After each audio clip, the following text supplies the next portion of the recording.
আমাদের মেয়েদের জীবনটা কেমন হয় বলুন তো?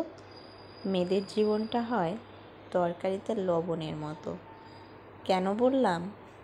দেখুন, একটা তরকারি রান্না করতে আপনার প্রয়োজন হয় সবজি, মাছ কিংবা মাংস, মানে যাই বলেন, কত মশলা। একটা তরকারির মধ্যে অনেক কিছু থাকে, কিন্তু লবণ ছাড়া আপনার ওই তরকারিটা আপনি যত কিছুই দেন সব বৃথা। লবণ ছাড়া ওটার কোনো স্বাদই আপনি বুঝতে পারবেন না, না সবজির না মাছ, মানে ঝোল, যা কিছু বলেন, আপনি লবণ ছাড়া তরকারিটার কোনো মানেই নাই। ঠিক সেরকমই মেয়েদের জীবনটাও।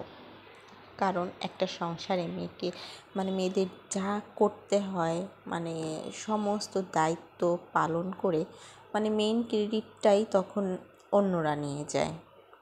তখন আর মেয়েদের কোনো দামই থাকে না। যেমন তরকারিতে একবার লবণ দেওয়া হয়ে গেলে তখন তরকারি রান্না শেষে ওটার আর কোনো মূল্যই থাকে না। যেমন মানে তরকারি রান্না হয়ে গেলেই পরে বলবে কি যে না, সবজিটা ভালো ছিল কিংবা মাছটা ভালো ছিল, এই জন্য তরকারিটা রান্না খুব ভালো হয়েছে।